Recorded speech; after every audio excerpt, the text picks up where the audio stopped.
সরকার গঠন করার 22 দিনের মাথায় মাননীয় প্রধানমন্ত্রী তিনি তার ফ্যামিলি কার্ডের যে অঙ্গীকার সেই অঙ্গীকার বাস্তবায়ন করেছেন এবং 37,000 পরিবারের হাতে ফ্যামিলি কার্ড তুলে দিয়েছে।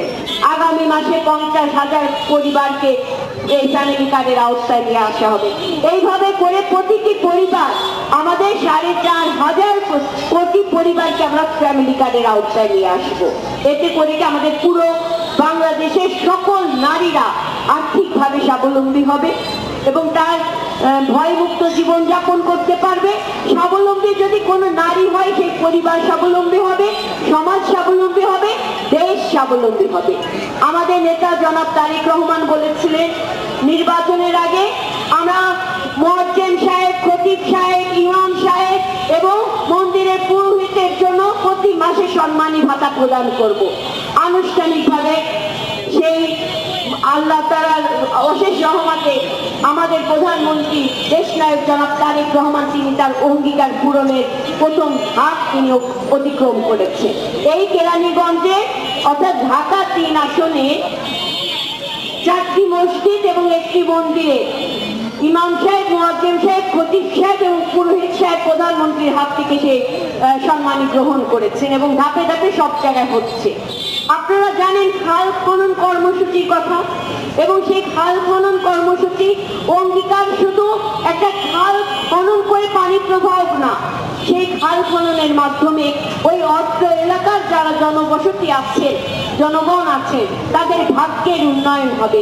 আমাদের ছোট ছোট সোনামণিরা যারা শৈশবে একটা ফল পায় না, একটা খাবার পায় না, পুষ্টিহীনতায় রোগ নিয়ে যে জীবন যাপন করে, সেই অপুষ্টি দূর করার জন্য, পুষ্টি সমৃদ্ধ আগামী ভবিষ্যৎ করার জন্য খালের 2 ধারে আমরা ফলজ গাছ রোপণ করব, ঔষধি গাছ রোপণ করব, যাতে করে আমার গ্রাম বাংলার মায়েরা, সন্তানেরা তাদের পুষ্টি এবং খাদ্যের চাহিদা মেটাতে পারে এবং ওই বৃক্ষ থেকে যা আয় হবে সেটা আমাদের গ্রাম বাংলার মায়েরা ভোগ করবে।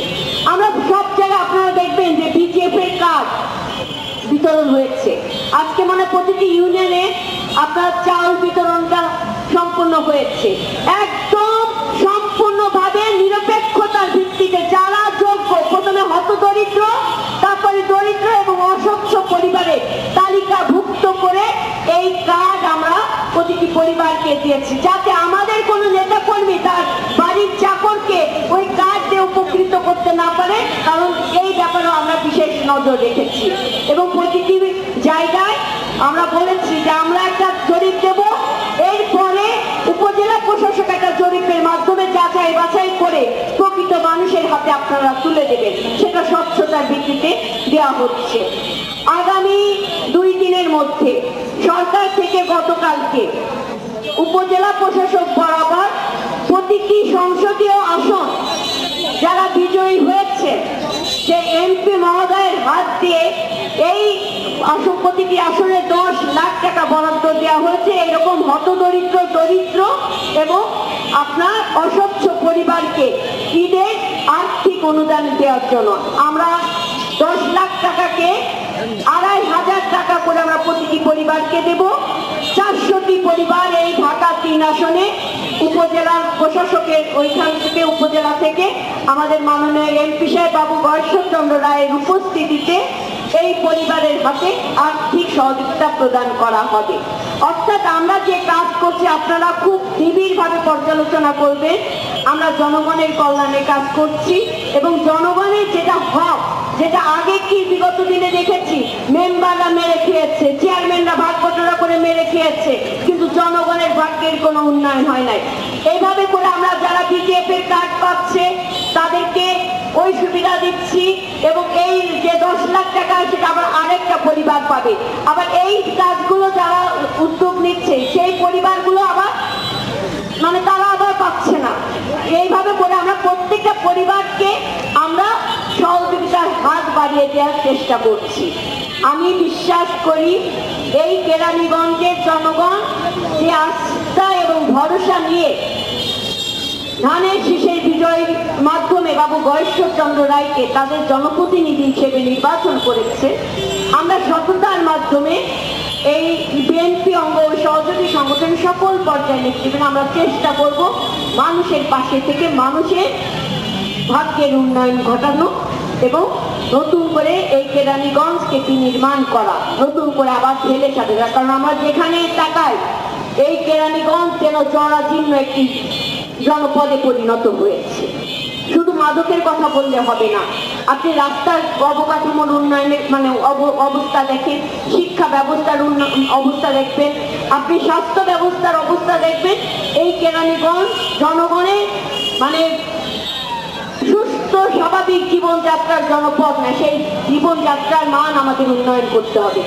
আমরা উদ্যোগ নিয়েছি, আমাদের যানজট নিরসনের জন্য আমরা উদ্যোগ নিয়েছি। আমরা বিকল্প কর্মসংস্থান কিংবা বিকল্প ব্যবস্থা করব।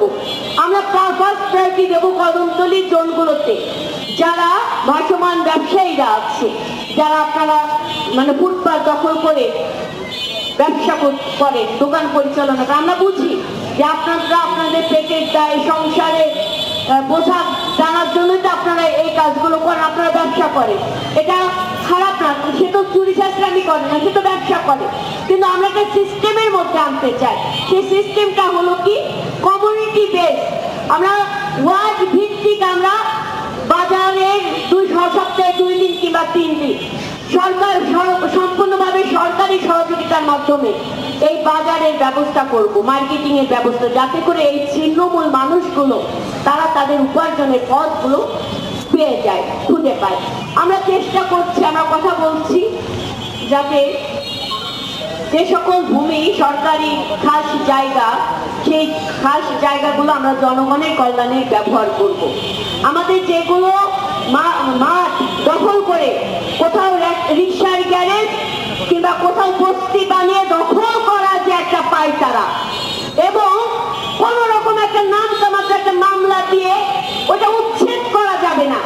এরকম একটা পাসপোর্টটিতে যে ঘটনা, এই পাসপোর্টটিতে এদের কোনো কিন্তু কাগজপত্র নাই, এটা সরকারি খাস জায়গা, ওইখানে তাদের উচ্ছেদ করা হবে না মর্মে তারা একটা কোর্টে আবেদন করে রেখেছে।